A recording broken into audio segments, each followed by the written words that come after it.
Good Sunday morning, y'all. Hope you're having a great Sunday so far. Well, welcome to a special edition of the Sunday Speed Scratch. It's going to be story time with Fixin To Scratch today. Last Sunday I'd asked y'all if you'd like to hear the story when my wife and I, or actually girlfriend at the time, were locked in a bank, and y'all wanted to hear it, so I'm going to share that with y'all today while I scratch off this Cashword multiplier. Now, I picked up this Cashword multiplier from a Conoco station. It is ticket number 3, so I'm going to scratch this off, and I'm going to tell you my little story. All right, so the year was 1987, specifically July 1987. I was fresh out of high school, 18 years old. My wife was in her second year of college, so yes, she is a little bit older than I am. So I guess I just kind of gave away my age. Let's see, what was kind of going on in 1987? Let's see, Ronald Reagan was president. I kind of looked at some of these facts. The top songs were Living on a Prayer by Bon Jovi and Walk Like an Egyptian. I think the top movies for that year were 3 Men and a Baby and what was the other one? 3 Men and a Baby and Fatal Attraction. And I remember Superman 4, that horrible Superman where they had cloned Superman and turned him into Nuclear Man. That was a bad Superman. That year also they started talking about cell phones, and IBM introduced their first personal computer, so there was no internet, no email. Security was pretty lax in those days. And so that summer, my wife and I started working for a janitorial company, and one of our jobs was taking care of the Savings of America banks here in the Dallas-Fort Worth area. So what we did is every Saturday we would clean the banks after they closed, but one Saturday each month we would buff the floors. And so we'd start about 5 o'clock in the evening. I had a cool little black S10 that we drove around, and it was kind of fun because we got to work by ourselves and work together, and it was a lot of fun that summer. But we would start about 5 o'clock. It would take us till about midnight, and we would do all 5 banks. And but when we spray buffed, I'm not sure if you're familiar with what a spray buff machine is, but those are the ones they always make the funny sitcoms about because they have no wheels and they spin really fast and they can kind of get away from you and cause a lot of havoc, and they're kind of funny. But you have to have a good balance. Anyway, I got real good training on that spray buff and was able to use it real well. So the owner let my wife and I or girlfriend at the time, do the banks by herself. So one Saturday that month in July, we were going to do all the floors for the Savings of America. So we got a late start that day. We were doing some other jobs as well.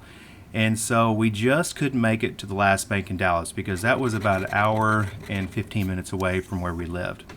So it was going to be really late, so we thought, you know what, we'll just get an early start on Sunday evening and we'll go out there and finish it up. Nobody will be the wiser, and we can wrap up that job. So Sunday came and we were a little bit lazy and we were doing some other stuff, and we got a really, really late start again. So we didn't end up getting to that bank in Dallas because it was a little over an hour drive, until around midnight, 1 o'clock in the morning.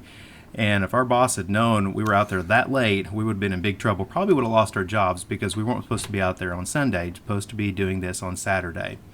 So we went out to the Savings America. I unloaded my little, out of my S10, the spray buff machine and the equipment that we were going to use to clean the floors. And we opened the doors to Savings America. Back then there was no security cameras. The security was basically just, loud alarms and a big set of keys. So I'll kind of set the stage. So you walk into the lobby, and the lobby side is where the tellers are and where the vault is. And there was this huge glass wall that separated the teller and vault side from the admin side where they did loans and data processing. Well, what connected these two sides was a real big, heavy wooden door with a single-sided lock. Well, that's where the floors were for the bathrooms and the tile floors that we had to clean. So we rolled the buffer machine through the lobby, through the break room, and we opened up this big door. Of course, my keys were locked in the side of the door because it was single lock. And I used one of those little rubber stoppers to wedge underneath the door so it would stay open. So we're moving all our equipment back there and all the cleaning supplies, and we got everything back there. And I guess the cord, something snagged onto that little rubber wedge, and it came loose. And everything just started going in slow motion because I knew my keys were on the outside of that door in the door handle. And I started running towards the door as it was closing, and it must have been just a half a second too late. I leaped towards the door handle and it locked and clicked, and we were locked inside the bank. Now, I believe there was a fire exit on the back side, but that was one of those that if you opened it up, the alarms would go off, and of course we're in a bank, so if the alarms went off, the police would show up. It would have been bad, so that wasn't an option. We were on the side where the administration part was, so there were phones, but we couldn't phone anybody because nobody could get into the bank because they didn't have the keys. The only person we could have called was our boss, and that wasn't going to happen because we didn't want to lose our job. And so we started to panic. I mean, we couldn't pick the lock. I mean, we're in a bank, for goodness sake, so it's really secure, so there's not really any way out.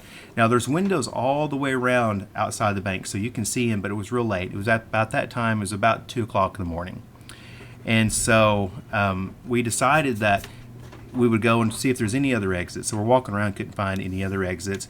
And I started looking at this big glass wall that separated the two parts of the building. And I thought, I wonder if that glass wall goes all the way up to the roof, or does it just go to the ceiling? Now, these ceilings were about 14 feet tall, and they were suspended tile ceilings. And so I thought, well, maybe if we could get up there, we could crawl over that glass wall if it wasn't connected and jump down to the other side. Of course, I was young. I was 18, so I wasn't afraid of anything. And so we were looking around for a ladder, and we found a ladder, a 10-foot tall ladder, but these were 14-foot ceilings.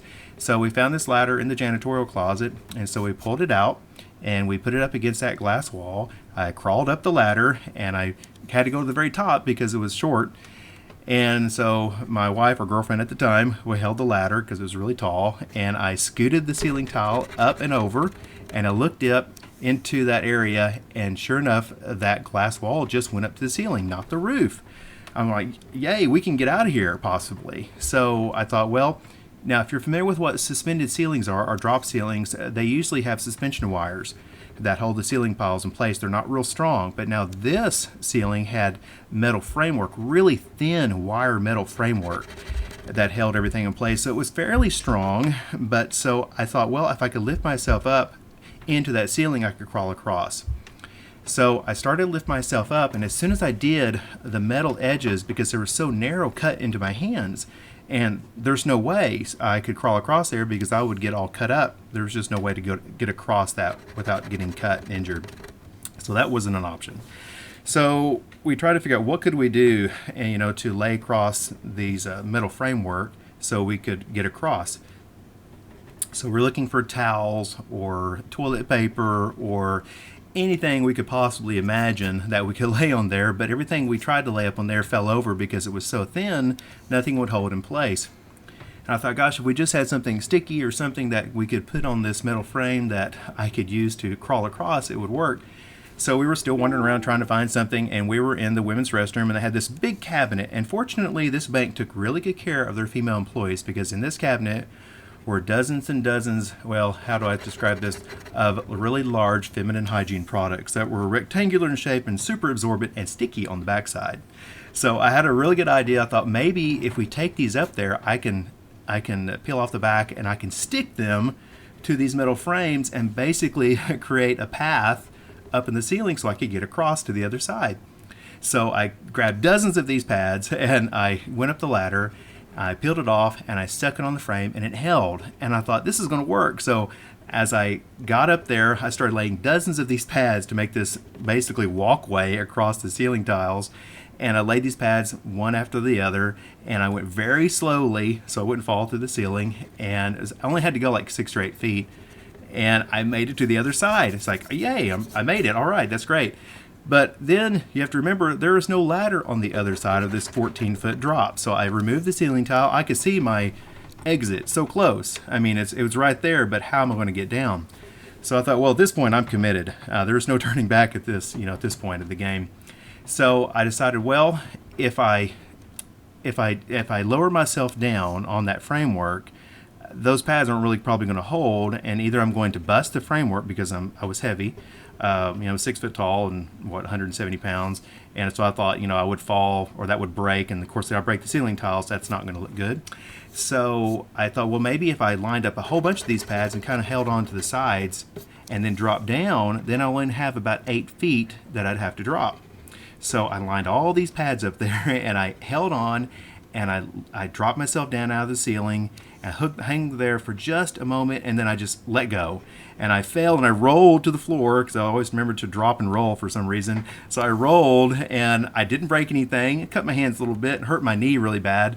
And I looked up, and my wife was looking at me. She's like, "Are you okay?"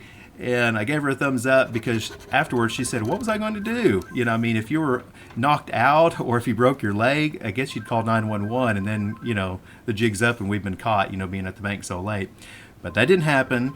And so I got up, I ran around, I opened up the door, and we finished our job, and nobody was the wiser. But that's how we got locked in the bank, and how we escaped, and how we saved our jobs. You know, we may have saved our jobs, but, you know, at the moment, we were just in sheer panic because we didn't know what we were going to do. I mean, you know, I'm 18 and she's 20, and, you know, just starting out this new job, it was scary. And, you know, we were getting stopped by the police all the time, not for what you think, but because we did so much janitorial work at night, police would always come and check us out to make sure we weren't robbing the place. But can you imagine, because there were windows all the way around this bank, that somebody driving by or looking in, I'm shocked that nobody called the police on us, because here's a guy and this girl with a ladder inside a bank trying to get into the ceiling, and nobody called on us. That was very weird. And I also think that after all these years, unless some maintenance guy or any maintenance guy went up into the ceiling to change a ceiling tile, they're going to wonder why there's dozens and dozens of these maxi pads attached to the framework up in the ceiling. I mean, if nobody ever looked, I would assume even to this day they've got to still be up there. So crazy event, but we got through it, and you know, and it was just it's funny to look back on now. But guys, I hope you enjoyed the story. All right, so let's take a quick look at the Cashword multiplier, because I think we've got a winner on our hands here. All right, now in game number 3, we matched, let's see here, we matched 2 words. We matched joy and we matched band. That's 2 words. You got to have 3 for a break even. In game 2, we matched razor and ruby.